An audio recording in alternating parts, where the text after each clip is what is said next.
Thank you. Thank you, Al Hunt. And again, thank you for your service on the Profile and Courage Committee. Al Hunt is an enormously successful and respected author and commentator and news leader. And there are many other things that he could be doing with his life and with his profession. He always takes the time to meet with the committee on the Profile and Courage. He brings an incredible insight from his vantage point into these deliberations. Takes time, and all of us are enormously grateful for his service in leading that committee, this committee which makes the selection, the Profiles and Courage, something that means so much to Caroline, Jean, to Vicki, and myself. We're very, very much in his debt, and I want you to all join me once again in thanking Al Hunt today.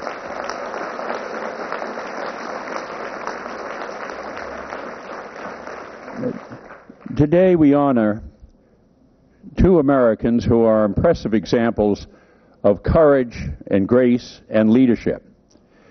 As we all know, a tragedy of unspeakable scope and impact decimated America's Gulf Coast region in 2005. Hurricane Katrina was the deadliest storm to ever hit America, claiming over 1,800 lives. It was also the costliest. The repairs and rebuilding are estimated to cost over $81 billion, and the number will undoubtedly rise. Those numbers alone are shocking, but they do not begin to reveal the vast devastation that the storm has inflicted on the families of Louisiana and Mississippi. In one cruel day, families were separated, homes were lost, schools and businesses swept away, countless lives were disrupted, and many more were destroyed forever. There are far too many examples of the inept and ineffective response by state and federal agencies. But there are other examples, too. Examples of courage, compassion, and generosity that inspire us. The Coast Guard, the National Guard, other response teams rescued countless families. Medical and emergency teams jeopardized their own safety to save people's lives. Here in Massachusetts, we had groups who were quick to respond as well. City Year formed a Louisiana chapter. Our hospitals sent doctors and nurses. Boston Women's Build. Citizens sent money and supplies, and countless others reached out to help. It is in the spirit of these selfless and courageous men and women that we recognize two public servants who made an extraordinary difference in the lives of so many deserving families during that tragic time. Doris Voce has been a compelling presence in her community for over 25 years.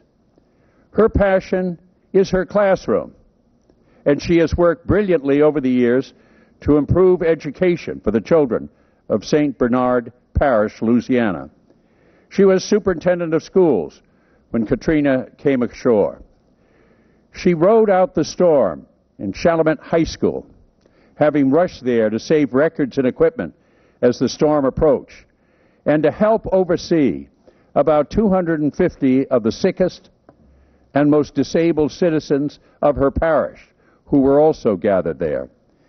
They survived the storm itself, only to be overwhelmed with racing floodwaters from the broken levees. Doris and her small team carried the sick and the disabled to the safety of a higher floor and waited to be rescued. And they waited and waited and waited for 5 days with little food and water and no communication.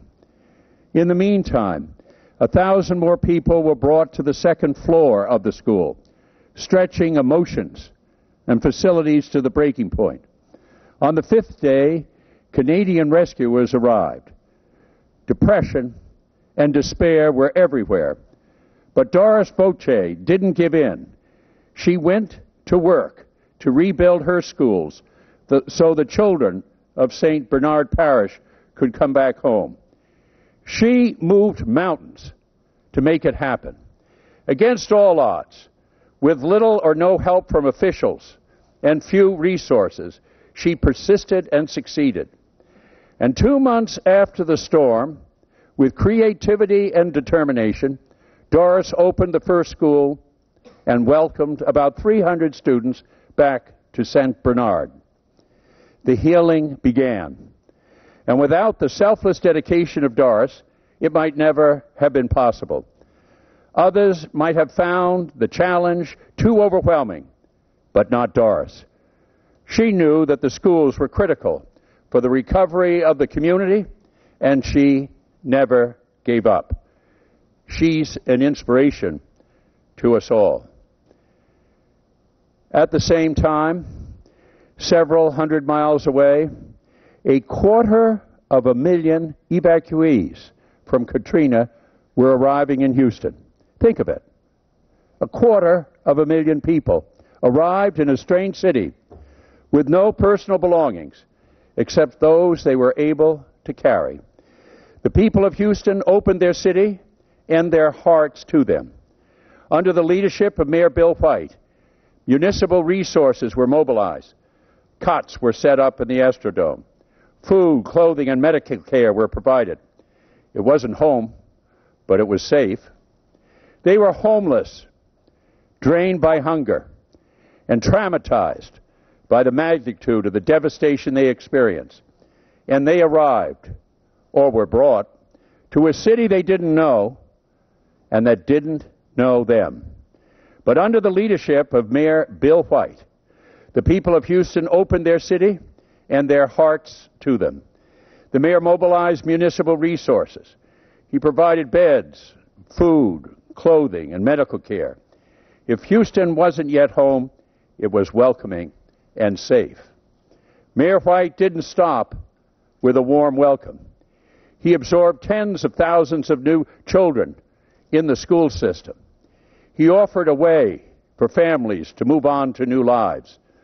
The city provided vouchers for housing, job fairs, and a chance to start anew.